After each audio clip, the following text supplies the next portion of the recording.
principais instrumentos na área econômica. Então é isso, um abraço a todos e até a próxima.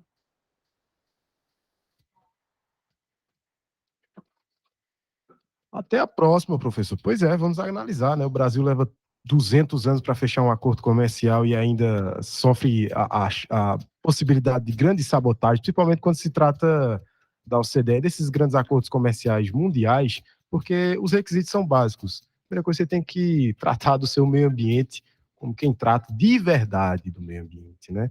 Uma das coisas que cada vez mais no mundo afora é que o alimento seja tratado da melhor maneira possível também, né? Agrotóxico a gente está dispensando, viu?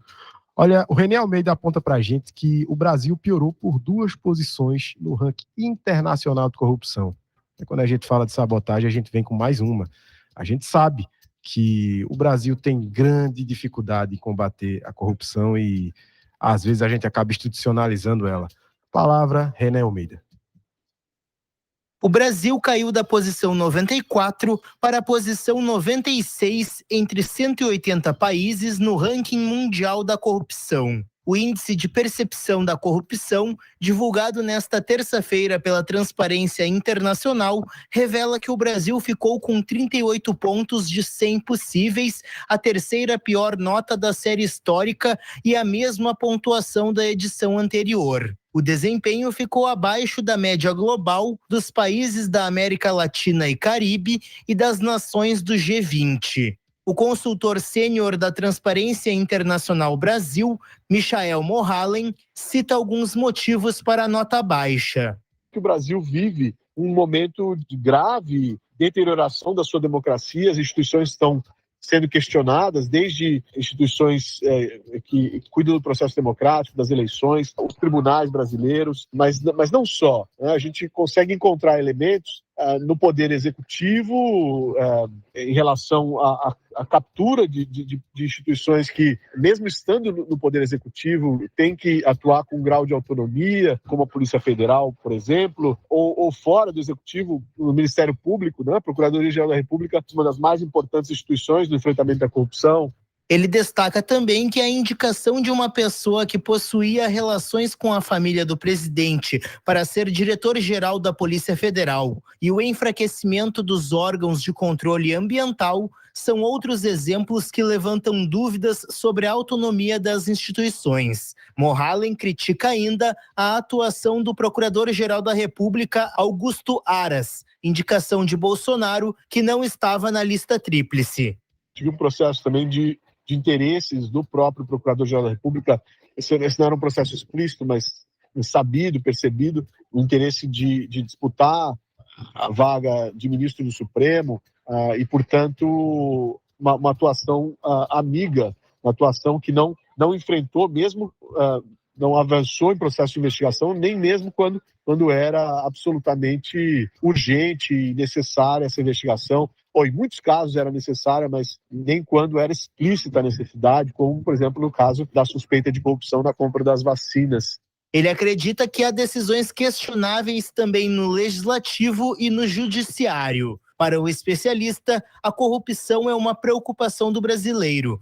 Há temas mais urgentes no país que devem ser priorizados na eleição deste ano. No ranking da Transparência Internacional, Dinamarca, Finlândia e Nova Zelândia foram os países menos corruptos do mundo. Já Venezuela, Somália, Síria e Sudão do Sul ficaram nas últimas colocações. Agência Rádio Web, de Porto Alegre, René Almeida.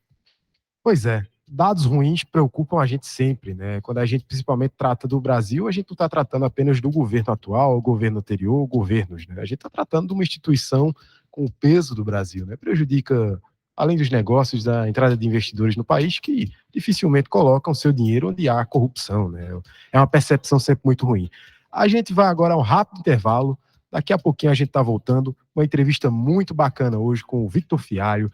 A gente vai tratar um pouco como é os bastidores, como é que ele ajuda ali no gabinete da Marília Reis, como é essa experiência de estar ali nos bastidores do Legislativo, tá? E Legislativo Federal, tá? Esse que a gente está sempre de olho nas notícias, mas sempre à luz, né? A gente nunca sabe dos corredores. Então a gente hoje vai esmiuçar um pouco com o Victor, qual é a experiência de estar ali na aprovação do projeto de lei, ou então barrando um projeto de lei? Como é que se dá essas tratativas? São 12h17, rápido intervalo, voltamos daqui a pouquinho.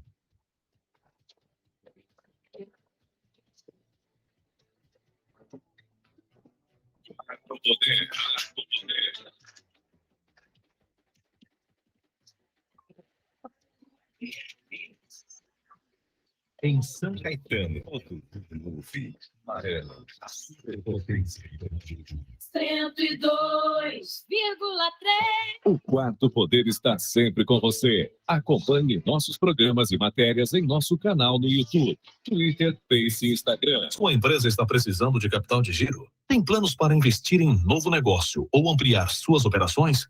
Não consegue financiamento junto aos bancos ou investidores? Conte com a Sedes Consultoria e Planejamento para solucionar os problemas de sua empresa. Afinal, são mais de 18 anos de experiência no mercado e mais de 500 projetos aprovados no Banco do Nordeste. Visite nosso site www.sedesconsultoria.com.br. Queima de estoque é na Oficina Joás. Aproveite a queima de estoque da Oficina Joás. Ofertas imperdíveis em máquinas, forrageiras e muito mais. Temos ensiladeira EC4000, Cremasco e picadora de palma Cremasco, além de forrageira DPM Júnior, tudo em promoção. Confira também nosso jogo de facas para ensiladeiras e forrageiras.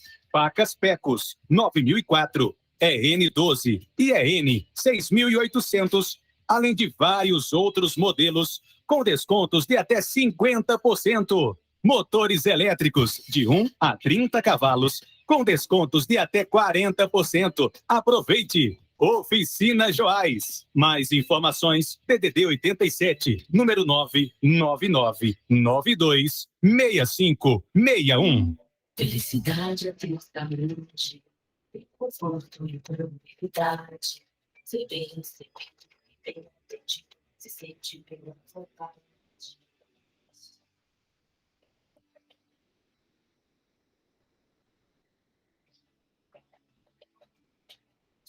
Saúde, pra gente aqui, saúde, falta séria, engano. Hospital, do seu.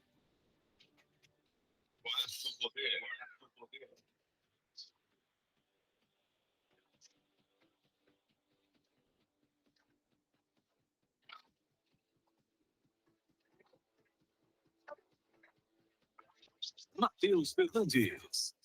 12h20, estamos de volta. Agora sim, meus amigos, com a entrevista do Quarto Poder. A gente hoje está recebendo aqui o Victor Fialho, ele que é advogado, ele é membro da executiva do PT em Pernambuco, coordenador político do mandato da Marília Reis e assessor dela há mais de 10 anos, tá? E também começa a nascer uma pré-candidatura a deputado estadual. A partir de agora, a entrevista do Quarto Poder. Quarto Poder, entrevista. Seja muito bem-vindo aos microfones da Rádio Marano, do Quarto Poder, Victor. Já teve outra oportunidade aqui na casa, mas agora aos microfones direto.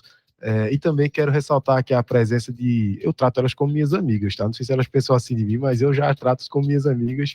A mandata coletiva Fanny das Manas, está aqui a Fanny Bernal, a Fernanda Limão, a poetisa Fernanda Limão, e a cantora também, que eu gosto muito do trabalho dela como cantora, além de como parlamentar, a Marília Ferro. Está aqui conosco hoje, e também várias pessoas, né? O pessoal bacana aqui vem acompanhando o Victor.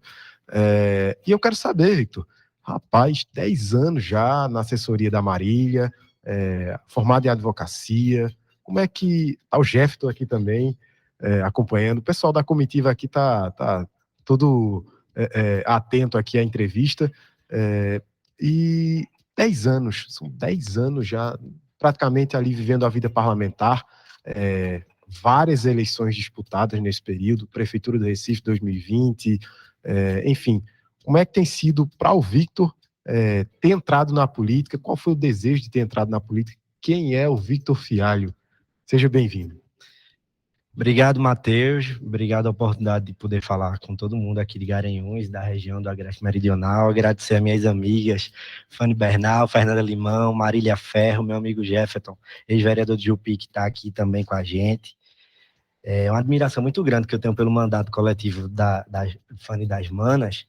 E toda vez que a gente vem para cá é um momento de muito aprendizado, porque elas estão fazendo uma mudança muito grande aqui na política de Garanhuns. É algo muito novo, muito inovador. E aproveito para fazer uma saudação a todos os companheiros do nosso partido, Partido dos Trabalhadores, Fanny é a presidente atual, cumprimentar o vice-prefeito da cidade, doutor Pedro, cumprimentar a militância que é tão aguerrida há tantos anos aqui na história de Garanhuns, são referências importantes na nossa formação, e os diretórios de várias cidades aqui da região. Pois é, Matheus, estou há 10 anos acompanhando a trajetória de Marília, acompanhando episódios bastante marcantes na história política aqui do estado. Fui o principal coordenador da campanha de Marília agora, a Prefeitura do Recife. Estou como coordenador político do mandato dela como deputada federal e agora pré-candidata a deputada estadual pelo PT. É um desafio muito grande porque eu sou muito jovem, né? Eu tenho 28 anos, estou com Marília desde a primeira eleição dela. Ela disputou em 2008 para vereadora pelo PSB ainda no Recife, e eu entrei como militante, um apaixonado pela história. Desde os 18 com ela ali. Pois é, com 18 oficialmente, mas ali na primeira eleição dela, 2008, eu tinha acho que 12, 13 anos, fui como militante mesmo. Ela é jovem também, né? Vocês cresceram juntos na política. Pois é, eu brinco que Marília tem um papel tão importante na minha história que ela ajudou até na formação da minha personalidade. Então, a gente cresceu junto. Ela era uma liderança muito jovem e eu era um jovem aprendendo com uma jovem e com uma mulher, porque isso é muito difícil para as pessoas na política reconhecerem um papel que a mulher tem como liderança política, e isso eu tenho desde o meu início. Ela foi a líder de todo esse processo, é a líder do nosso grupo político e agora é a líder também entusiasta dessa pré-candidatura da deputada estadual, que conta com apoio, com carinho, muito entusiasmo dela. Olha aí, deixa eu só registrar um abraço aqui para o Américo. O Américo é um excelente jornalista também. Ele é lá do blog Cenário. Quando tá rindo aqui, sabe quem é? Eu gosto muito das colunas dele. Ele tá ligadinho aqui, está acompanhando a entrevista do Victor. Victor, a advocacia dentro dessa história de viver com política, de trabalhar com política, dessa correria, porque às vezes a gente tem a militância do coração, obviamente, mas a gente também tem um lado técnico. Como é que isso te ajudou? Como é que isso te colocou numa posição que te pudesse ter as ferramentas corretas para auxiliar a Marília nesse percorrer da trajetória dela? Aproveitar antes, só para mandar um abraço para o meu amigo Fica à vontade. Américo, que está ouvindo lá de Caruaru. Um sucesso o blog Cenário, sim, né? Sim. Um blog super novo e que está se consolidando na política do Estado. Hoje em dia é impossível a gente dar bom dia ao povo antes de ver o blog Cenário, porque na minha opinião é um dos melhores blogs mesmo, que estão fazendo um trabalho super comprometido e sério. Matheus, o meu trabalho com Marília, na atuação parlamentar, era inclusive um trabalho muito técnico. Apesar de eu auxiliar politicamente o mandato de Marília sempre, eu acompanhei, quando ela era vereadora do Recife, eu lia o Diário Oficial todos os dias que saía, acompanhava contrato da prefeitura, acompanhava na fiscalização. Eu brincava até que o nosso mandato e o mandato da deputada Priscila Krause, quando era vereadora do Recife, eram os dois que tinham um protagonismo na fiscalização.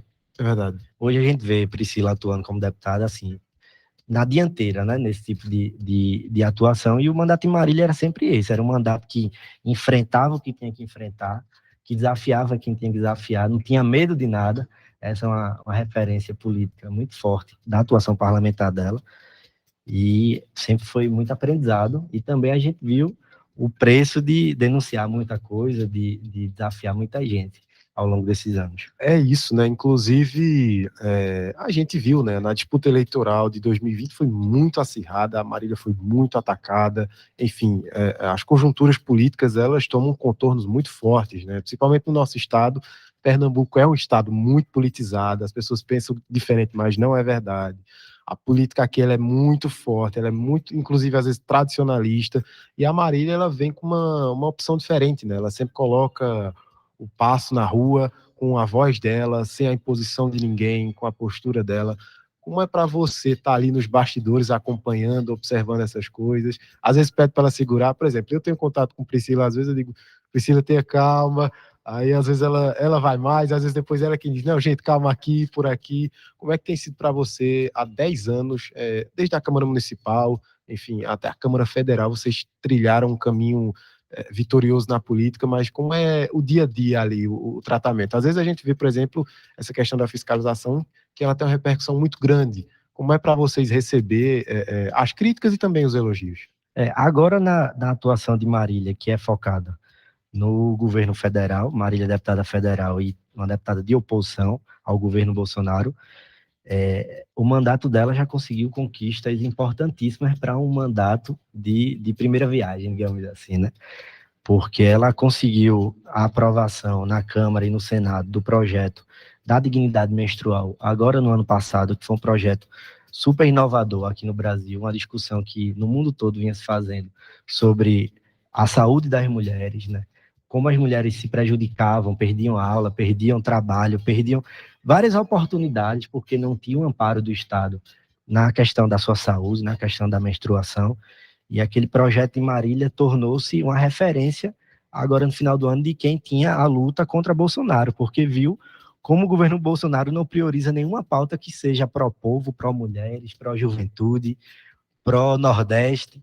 O governo Bolsonaro é um governo de muitos retrocessos. Então, hoje o nosso foco tem sido bastante esse, em fiscalizar o governo Bolsonaro e sempre que a gente pode derrotar o governo Bolsonaro na Câmara, porque sempre que o governo Bolsonaro é derrotado na Câmara é porque o povo brasileiro ganhou. Nessa questão que você pontuou, é uma coisa bem de dignidade humana, né? Eu já vi alguns professores tratarem da evasão escolar por conta das meninas no período menstrual, né? É muito difícil que você recupere um aluno quando ele se sente, para além da questão da saúde, ele se sente constrangido. Então, a vergonha que dá algumas meninas de não quererem a aula por não ter as condições corretas para estarem ali naquele ambiente é muito complicado, né? Como foi a elaboração desse projeto para você, que esteve ali nos bastidores? Como foi que vocês começaram a escrever? De onde saiu as demandas? Eu sei que a demanda é popular, mas como foi que vocês sentaram ali e disseram, a gente vai propor aqui, vai tentar colocar em vigor? Veio uma proposta, na verdade, essa demanda não veio assim da sociedade, não foi uma coisa que entidades chegaram e propuseram ao mandato. Foi através de estudo que Marília mesmo fazia no mundo, inclusive na Europa, que vinha tendo essa discussão, e ela trouxe para cá, para o Brasil.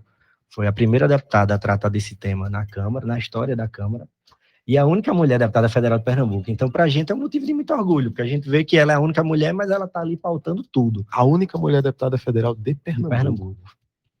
Importante.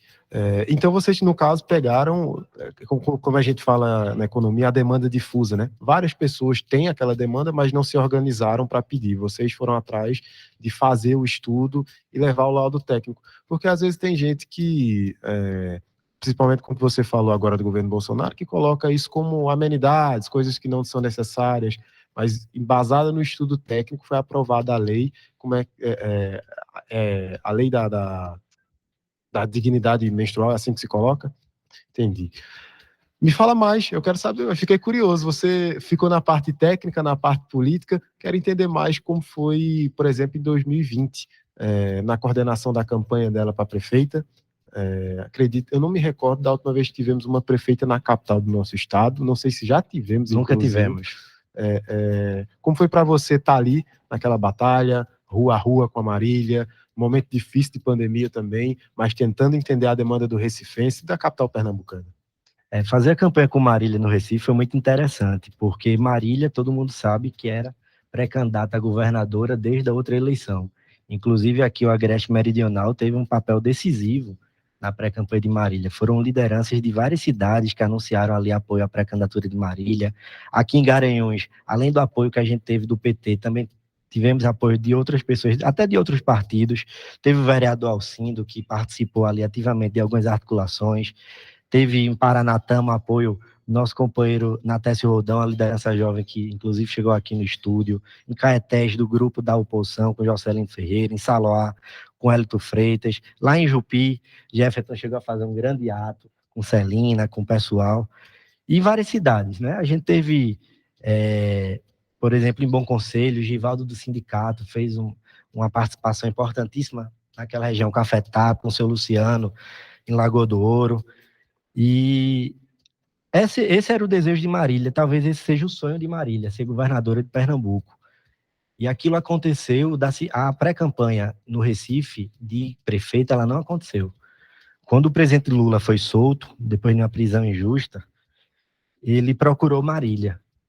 O primeiro local que ele visitou foi o Recife. Ele fez um ato político, cultural, com muitos artistas no Recife, e ele direcionou o esforço dele para que Marília fosse candidata a prefeita. Ele sentiu, naquele momento, uma reparação que o partido poderia fazer com ela, não por ela, mas pela liderança que ela mobilizou, né? Foi uma campanha muito bonita, a militância foi muito aguerrida, o pessoal de todas as cidades no segundo turno se transferiu para lá, eu vi Fanny subir em moto para ir levar material de campanha, ensinar. Olha aí. Todo mundo ajudou uma forma de ir para lá, para dizer, olha, aqui estou vindo contribuir com a vitória de Marília. Inclusive, ela recebeu apoio de campos políticos diferentes, porque naquele momento entendiam que ela era a melhor opção para o Recife naquele momento. Né? Isso, ela recebeu apoio de lideranças da oposição, mas não recebeu um apoio da oposição. Sim. Eu sempre digo isso, porque às vezes as pessoas se perguntam muito pelas vitórias consecutivas que o PSB vem tendo em Pernambuco, mas não se perguntam qual é a estratégia que a oposição veio tratando. Na eleição do Recife, por exemplo, a oposição não teve um papel importante. Se a gente pegar a soma de votos ali do terceiro candidato, que era o ex-deputado e ex-ministro Mendonça Filho, e da delegada Patrícia, que teve apoio ali de deputado Anderson, deputado Daniel Coelho, esse pessoal ficou disperso, esse pessoal deixou que o resultado do Recife fosse aquilo, porque eles não tiveram ali uma estratégia de oposição, uma estratégia de vamos eleger Marília, porque a gente tem que mexer na composição política do Estado, porque aquilo seria uma mudança radical na história do Estado. Não, é verdade. Isso que você está pontuando, acho que a delegada chegou a 111 mil votos, mais ou menos, Mendonça chega dos 200 e Marília chegou ao segundo turno com 223 mil. Isso. Foi uma divisão de votos que poderia ter sido aglutinada em uma candidatura competitiva naquele momento, que se entendesse de oposição, mas com uma proposição também ao povo do Recife, né? Porque às vezes quando a gente fala de oposição, a gente precisa propor algo, né? E eu quero começar a tratar do que você propõe para Pernambuco. Você já mostrou aqui nos microfones que tem uma grande afinidade com o Estado e com a política pernambucana, tem a sua história talhada nos bastidores, na militância e também na parte técnica, indo a Brasília, ou seja, aqui no estado de Pernambuco também, na representação a Pernambuco, inclusive a Brasília, junto com a Marília, mas despertou em você, e como é que foi esse convite, esses detalhes que vão surgindo, porque política é convocação, tá? E como é que surgiu para você essa convocação ali? Disseram, olha, Victor, olhamos um para o lado, outro para o outro, e você é o nome da Marília para ser a disputa para os pernambucanos aqui, terem uma opção de voto, sabendo do trabalho da Marília, que pode ser melhorado e aperfeiçoado por você no âmbito estadual. Antes de mais nada, eu tenho que fazer uma cronologia, né, nessa trajetória. Na eleição de 2018, grande parte do grupo de Marília votou em múltiplas candidaturas para deputado estadual. Teve gente que votou nos deputados que se elegeram, teve gente que votou em lideranças de algumas cidades que não se elegeram, mas tiveram ali aquele movimento para se consolidar. E quem a gente teve na Assembleia Legislativa contando nos últimos 4 anos para fazer uma defesa interna no partido do nosso projeto político, o que é que nós defendemos, foi a deputada estadual Tereza Leitão. E agora ela é pré-candidata a deputada federal. E aí a gente começou a pensar qual seria a nossa alternativa. Pensamos em apoiar outros nomes, mas aí surgiu da própria Marília a vontade de fazer uma candidatura que pudesse representar a renovação política, porque Marília representa muito isso. É verdade. Marília é uma política de rupturas, ela rompe com o que está no poder e constrói uma nova história, e o pessoal vai junto, o pessoal gosta, e por isso que ela decidiu que esse lançamento era super necessário. Em primeiro lugar, não por ser uma pessoa do grupo dela, mas porque ela confia que é uma pessoa que vai defender o projeto político do nosso partido. A eleição de 2022 é uma eleição decisiva para a gente. É a eleição em que a gente talvez tenha um dever cívico de eleger o presidente Lula no primeiro turno. Não é uma questão ideológica a gente eleger Lula, é uma questão... Nós precisamos tirar Bolsonaro para sobreviver, porque se a gente tiver a possibilidade de Bolsonaro tiver uma reeleição, é um projeto de país de destruição, de aniquilação, de pobreza extrema, de desigualdade. Então, o nosso projeto político, o projeto político de Marília, do grupo de Marília, é muito alinhado com a estratégia nacional que é a eleição de Lula no primeiro turno. O nosso projeto é esse, tudo que a gente vai fazer, tudo que a gente vai se movimentar até o dia da eleição vai ser nesse sentido. De que forma nós vamos ajudar o PT e Lula a se consolidarem aqui em Pernambuco como uma liderança que merece ter uma intenção de voto, quem sabe a maior intenção de voto do Nordeste. Porque Pernambuco, Bahia e Ceará antigamente disputavam esse posto. E nas últimas eleições nós perdemos um pouco esse protagonismo. E eu acho que chegou a hora de Pernambuco retomar isso, honrar, ser grato a Lula, Lula que é filho de Garanhuns, que é o pernambucano mais ilustre de toda a nossa história. Ele merece que nós temos que montar uma estratégia que ele saia daqui com a maior intenção de voto de todo o Nordeste, com certeza. E isso, ele vai precisar de capilaridade local, como você está colocando, né? E representantes locais, né? É assim que você se coloca, e não sentiu nenhum peso dessa pressão, que é uma pressão boa, a gente gosta, quem gosta de política, e quem está ali sabe que às vezes acontece desse chamado surgir, mas pessoalmente você já há 10 anos talvez tenha sentido menos o peso? Eu acho que o peso ele existe porque é uma responsabilidade grande, mas aí eu estou acostumado a ter responsabilidade grande, ser cobrado na mesma intensidade e, graças a Deus, dando resultados também em intensidade bastante positiva. Mas eu acho que o peso maior é fazer a defesa do nosso projeto, porque muitas vezes na sociedade... Não é um nome, é um projeto que vocês defendem. Isso. Na sociedade é um pouco incompreensível quando a gente faz uma defesa de Lula, quando a gente faz uma defesa do PT, quando a gente explica que Lula foi perseguido judicialmente pelo ex-juiz Sérgio Moro, que Bolsonaro foi eleito graças a uma eleição que era totalmente falsa, é uma eleição que foi ali plantada tanto na grande mídia como no Poder Judiciário para tirar o verdadeiro vitorioso daquela eleição de 2018, que foi o presidente Lula. Então, se a gente for fazer olhar no retrovisor, que eu nem costumo olhar, mas se a gente for olhar no retrovisor, na verdade, fazer a defesa desse projeto ele é muito mais sacrificante do que prazeroso, porque a gente faz muito embate na família, embate nos amigos, embate em faculdade. Todo lugar tem alguém que fala uma injustiça contra o PT e contra o presidente Lula. E muitas vezes isso é fruto de preconceito, porque não entende que a trajetória de um homem feito Lula, que saiu daqui de Garanhuns como retirante para tentar ter uma vida melhor em São Paulo e viver a vida de pobreza, de dificuldade que ele viveu no estado de São Paulo. Então, ele é um homem que ele tem a compreensão do que o povo brasileiro está sofrendo. Ele sabe exatamente qual é a dor de uma mãe de família que não tem o que dar ao filho agora, na hora do almoço. Então, o presidente Lula é uma pessoa completa, porque ele tem experiência, ele tem respeito internacional e ainda tem a vivência de mundo que o Brasil precisa para esse momento.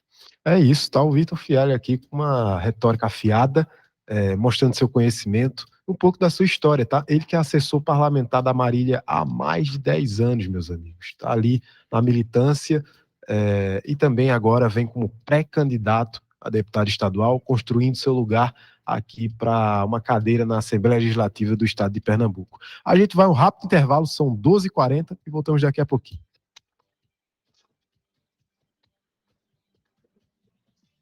Quarto Poder, você sempre atualizado com o melhor conteúdo da notícia.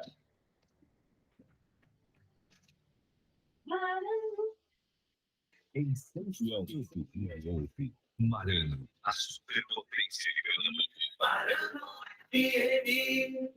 Envie seu e-mail para qp4poder@gmail.com. qp4poder@gmail.com. Sua empresa está precisando de capital de giro? Tem planos para investir em novo negócio ou ampliar suas operações? Não consegue financiamento junto aos bancos ou investidores? Conte com a Sedes Consultoria e Planejamento para solucionar os problemas de sua empresa. Afinal, são mais de 18 anos de experiência no mercado e mais de 500 projetos aprovados no Banco do Nordeste. Visite nosso site www.sedesconsultoria.com.br. Queima de estoque é na Oficina Joás. Aproveite a queima de estoque da Oficina Joás. Ofertas imperdíveis em máquinas, forrageiras e muito mais. Temos ensiladeira EC4000, Cremasco e picadora de palma Cremasco, além de forrageira BPM Júnior, tudo em promoção. Confira também nosso jogo de facas para ensiladeiras e forrageiras.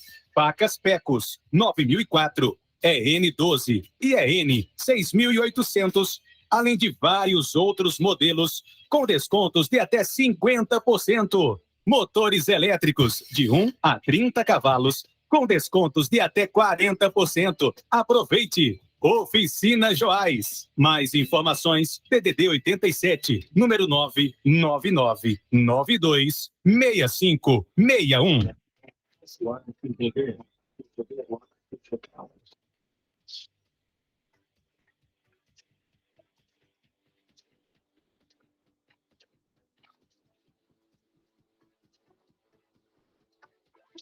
Matheus Fernandes.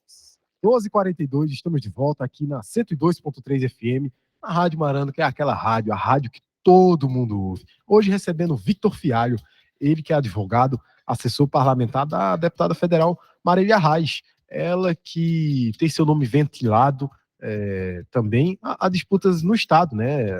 Alguns colocam ela agora como possível candidatura a senadora, outra a governadora, enfim, o desenho político ainda está sendo feito, mas quem já está bastante encaminhado para uma disputa eleitoral, para uma disputa no Estado também, né? É o Victor Fialho, que está aqui conversando com a gente, ele que é pré-candidato a deputado estadual, para representar um projeto de renovação de ideias na Assembleia Legislativa de Pernambuco, trazendo as bandeiras do PT, a bandeira que a Marília Reis carrega, uma bandeira de disrupção, que eles colocam assim, né? Uma pessoa que enfrenta os problemas de frente. A Marília sempre pontuou como muita vigorosidade, né? A gente sempre coloca assim, a Marília não é uma pessoa que foge à luta, e ele que está há 10 anos não pode ser muito diferente, né? Acho que acredito que as afinidades são muito grandes. 10 anos nessa vida parlamentar, quais foram os maiores desafios que você já viu ali nos corredores, talvez de Brasília, ou aqui mesmo no estado de Pernambuco, desde a Câmara Municipal, enfim, como é que tem visto essa carreira por trás dos bastidores legislativos, como é que é o dia a dia? Eu acho que cada dia é um dia muito surpreendente, porque tem semana que a gente começa super pessimista, achando que a Câmara vai votar super retrocessos aí, pautas do governo Bolsonaro, e aí chegou outra semana, a gente vê Bolsonaro sendo derrotado em alguma pauta e a gente comemora. Então, cada semana é numa intensidade diferente. Eu acho que, na verdade, esses bastidores eles estão muito mais vinculados à conjuntura política, né? Quando a conjuntura política é desfavorável ao governo Bolsonaro, é desfavorável ao governo, ou do Estado, ou à prefeitura, todo o resto começa a ser mais difícil para quem faz aquela defesa. E como a gente está do outro lado da luta, então a gente fica muito ansioso que a conjuntura nacional se movimente de forma mais favorável a tudo aquilo que a gente defende. Entendi. Já tem algumas coisas na cabeça de bandeiras que você procura defender aqui na Assembleia Legislativa que você não pode colocar agora, atualmente, né? A gente sabe, como proposta, mas com bandeiras e ideias, eu acho que você carrega isso na vida, independente da legislação e da votação eleitoral. Quais são as principais bandeiras que você pretende carregar aqui como seu mote, para que as pessoas olhem para o Victor e dizem, olha, votando nele em outubro, eu sei que o Victor carregou isso a vida inteira, então ele não vai mudar a pessoa que ele foi para uma outra pessoa lá dentro da Assembleia Legislativa. Quais são os teus maiores anseios de responder ao povo pernambucano? Eu acho que o grande eixo que a Assembleia Legislativa vai ter que ter a partir de 2023 é na área de emprego, trabalho e renda. Tanto para a juventude como para uma grande parte da sociedade que ficou aí durante essa pandemia à margem de todo o processo, né? O governo federal não dando assistência, não dando auxílio emergencial suficiente para que essas famílias tivessem a assistência necessária, e toda a questão do desemprego que foi muito alto. Foi muito alto, os índices em vários estados foram super alarmantes, e aqui em Pernambuco não foi diferente. Eu acho que esse tem que ser o eixo central para que as famílias tenham condições de dar essa volta por cima. Essa semana, na segunda-feira, antes de sair do Recife, eu estava tendo uma reunião com um grupo de conselheiros tutelares do Recife que estavam bastante preocupados com a questão da evasão escolar, porque durante a pandemia, diversas escolas que eram privadas, e aquelas escolas de bairro, precisaram fechar por conta da inadimplência, que foi muito alta. As famílias no desemprego não tiveram condições de manter seu filho ali naquela escola. Então, muitas vezes as prefeituras de algumas cidades não estão preparadas, e até o Estado, porque tem a questão do ensino fundamental, para receber essas crianças que estavam na rede privada, porque o que a gente viu foi uma parcela significativa ali daquela classe C, classe D, que tinha como meta de vida dar o melhor estudo para aquele seu filho, pagar um plano de saúde. A gente viu que essas famílias tiveram total desamparo do Estado no momento mais difícil do século, que foi essa pandemia, que está sendo essa pandemia. Então, muitos são os desdobramentos que o Estado e as prefeituras precisam fazer. Então, a gente precisa iniciar um diálogo. Quando eu voltar para o Recife, eu vou retomar esse diálogo junto com o Ministério Público lá aqui de Pernambuco, com a vara da infância, para que a gente não deixe criança fora de escola. A gente, com certeza, a Fanny, que é vereadora, que faz um acompanhamento dessa questão da política pública para a criança, deve acompanhar a questão da falta de creche, que isso é uma crise em todas as cidades, né? Verdade. É uma falta de prioridade, né? Mas falta de vaga no ensino fundamental é uma coisa talvez inédita.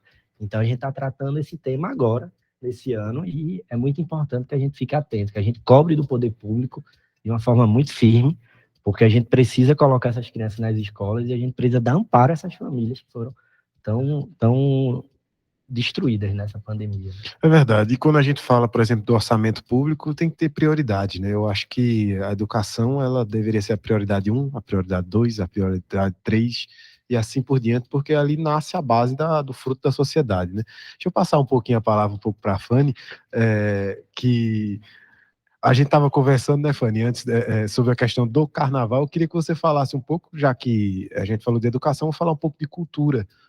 Eu, particularmente, não conheço todas as partes quilombolas aqui da nossa região, e você me especificou que aqui também tem alguns momentos culturais que aconteciam durante o carnaval, que estão acontecendo agora, né, no final de janeiro para fevereiro agora, que não são tão divulgados. Como é que funciona? Onde fica? Você me falou aqui, eu não conhecia.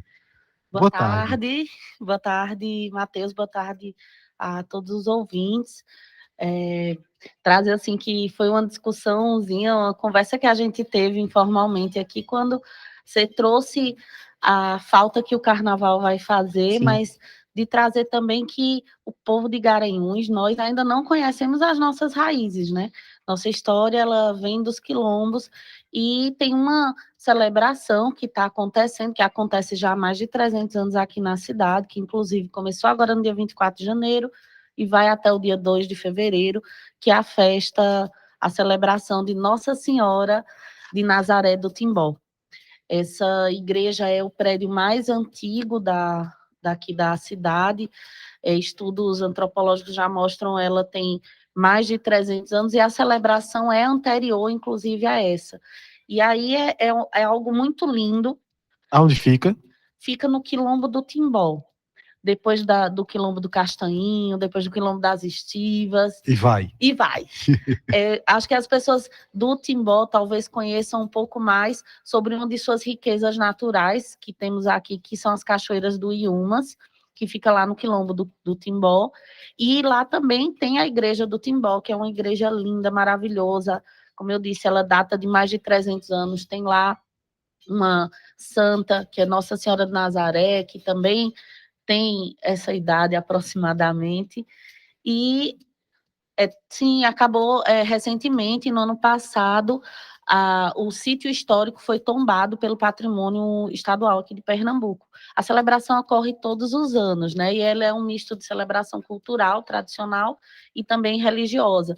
Por conta das restrições da pandemia, esse ano e ano passado, apenas estão havendo as celebrações religiosas, que são essas 9 noites, né?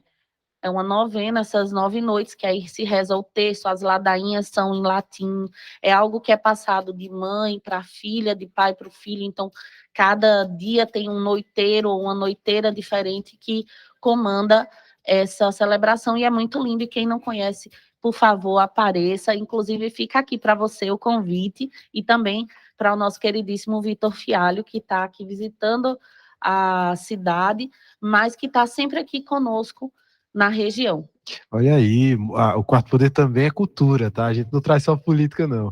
Ô, Fanny, deixa eu te perguntar, aproveitar um pouquinho ainda, como é que você está vendo você teve, nesse momento, disputa eleitoral, da sua pré-candidatura ali, da pré-candidatura coletiva de vocês. Como é que você está vendo a pré-candidatura do Victor Fialho, que vem agora, tão jovem também para a disputa eleitoral, apesar de ter bastante experiência, e jovem também, mas bastante experiência já na vida política, nos bastidores, agora vem com o nome para a disputa no próximo ano, aliás, no próximo mês de outubro, para assumir uma cadeira possível no próximo ano de 2023. Como é que você está com essas expectativas para a disputa eleitoral para o PT aqui no estado de Pernambuco? Enquanto presidenta do Diretório Municipal do Partido dos Trabalhadores, não há como ver de outra forma, senão com muito bons olhos. A gente acredita numa oxigenação do partido e da política, tanto é isso que estamos eleitas, estamos compartilhando essa mandata, é uma renovação. O nome do Victor Fialho também é essa renovação que a política pernambucana precisa, e a gente acredita que é muito bom para o partido, é muito bom para a nossa região, é muito bom para todo o estado. Acho que quando pessoas novas, com boas ideias e com competências chegam para disputar um lugar ao sol, para disputar uma cadeira, seja qualquer assembleia, qualquer câmara, o estado todo ganha. Pernambuco vai ganhar. A disputa, ela é salutar. E a gente acredita muito no nome do Victor. A gente, dentro do Partido dos Trabalhadores, estamos nesse mesmo grupo que acredita nessa renovação do partido. Estamos junto com Marília Arraes. E Victor é um nome que a gente já conhecia, a gente já confiava, e é um nome que deu muita satisfação de saber que vai estar, com certeza, representando a gente ano que vem. Eu já tenho como certo. Já está garantido. Para mim já é garantido. Mas, enfim, é isso. A gente só vê com bons olhos. Tanto se mostra essa força que ele construiu com essa trajetória, que você vê aqui junto com ele, tem pelo menos 3, 4 cidades diferentes, com representações políticas de força que estão aqui dando apoio, que estão caminhando junto com o Victor nesses diálogos. Está sempre pela região e é uma pessoa muito importante nesse xadrez político, onde a gente precisa estar lutando sempre para que a gente possa ter um nome jovem, uma renovação, uma força, alguém que possa vir a contribuir com a sociedade. Olha aí. E aí, Victor? A pressão do interior começou também a surgir sobre o seu nome. Como é que você está vendo também a questão do interior nessa disputa eleitoral? Se é muito importante para você, como é que você enxerga, de maneira geral, o interior para a sua pré-candidatura?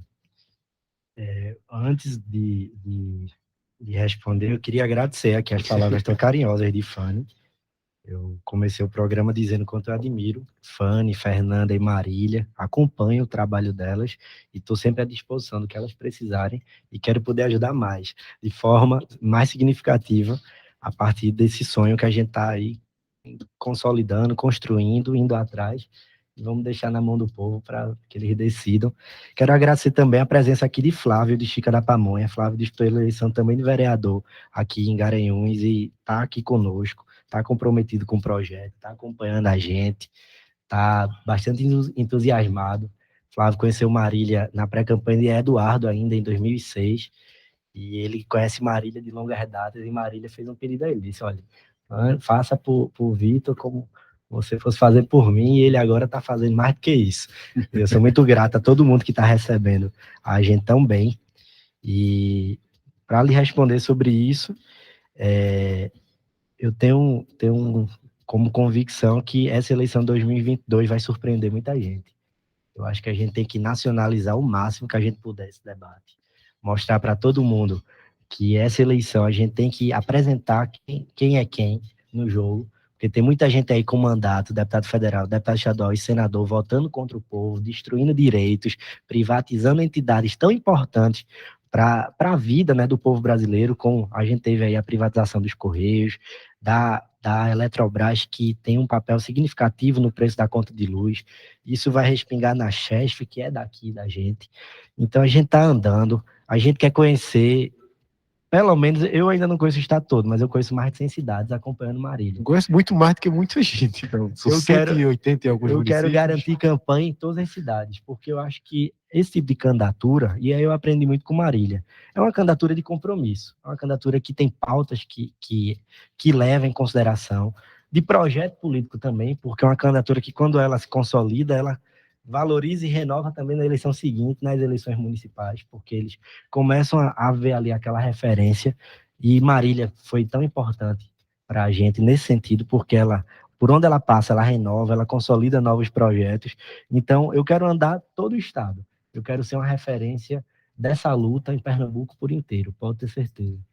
Olha aí, tá dado o recado. Quero que você se encaminhe para as suas palavras finais. A gente tá ficando já sem tempo, são 12h57, mas de antemão quero agradecer sua presença aqui e também renovar o convite às meninas, a você, quando tiver oportunidade, tiverem necessidade de falar. Os microfones do Quarto Poder, da Rádio Marana, estão sempre abertos, as meninas já são de casa, já conhecem o caminho, e que você também tenha boa sorte na sua pré-campanha, na sua campanha, enfim. O povo pernambucano está precisando, além de ouvir, também ser ouvido. Eu acho que você cumpre um importante papel nesse momento, quando você fala nos microfones e também quando você sai nas ruas, porque daí você absorve as demandas do povo e começa a entender também, coisas que você já deve ter feito e está fazendo atualmente, a saber perfeitamente o diagnóstico desse estado. Como você já citou aqui alguns dados, o nível de desemprego desse estado chega a 21,6%, é o dobro do país. Então, coisas estão muito erradas. Você falou no ponto principal, a educação, não só do Brasil, mas do nosso estado e dos nossos municípios, ela anda muito sucateada, então ela precisa de todo o apoio possível. Eu acho que você vai perceber isso cada vez mais andando junto com o povo, ouvindo o povo, como você tem feito ao longo da sua carreira. Matheus, eu só tenho a agradecer a você, a oportunidade que o programa nos deu, a todos os amigos que vieram nos acompanhando aqui, alguns que iam chegar e nem chegaram, como o ex-vereador Jânio Moraes, lá de Brejão, que estava a caminho, mas se atrasou, e dizer que o nosso papel, a nossa visita é essa, é uma visita para ouvir, uma visita para construir junto. Antes de chegar aqui no programa, eu estava com a professora Horaza, da Universidade Federal Rural, que foi inclusive professora de Marília no colégio, né? Tem uma relação histórica com a gente, é uma pessoa que contribui muito com o mandato, estava ao lado da secretária também, Pamela Rodrigues, de Desenvolvimento Rural e Meio Ambiente, estava acompanhando uma pauta de agroecologia e já estava recebendo proposta, inclusive, para a gente levar para a Assembleia, se Deus quiser. Então, tenho que agradecer bastante a todo mundo aqui. O pessoal está entusiasmado com a sua candidatura, então a pressão vai começar a cada vez ficar maior. São 12h59, a gente vai se despedindo por aqui. Quero agradecer mais uma vez sua presença, a presença da mandata coletiva das meninas aqui, todo o pessoal que está, o Jefferson, o pessoal que está todo por aqui, que acompanhou essa entrevista com o Victor Fialho, ele que é pré-candidato a deputado estadual pelo PT, ele é assessor da Marília Reis por mais de 10 anos, tá? Marília Reis que vai disputar, ainda não se sabe qual cargo, são muitas indefinições, mas ela atualmente é deputada federal. Fiquem com Deus, até amanhã, se assim o bom Deus permitir.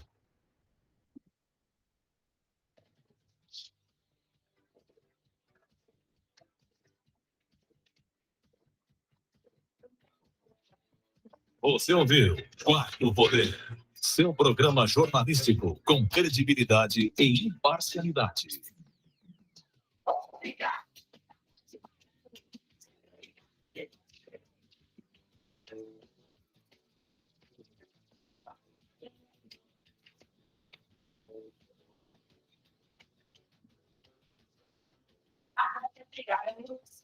Em Gravatá, todo mundo ouve Marano, a superpotência.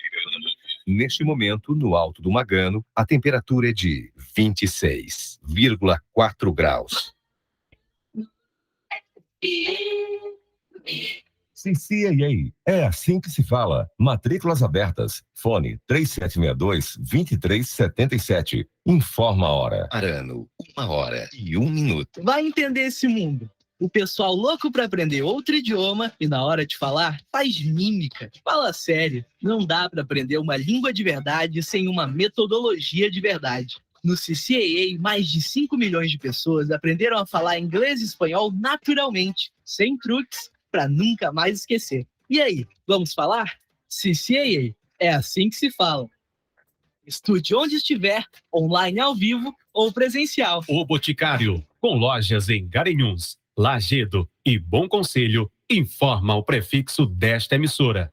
CYB 252, 102,3 MHz. Rádio Marano FM, estéreo.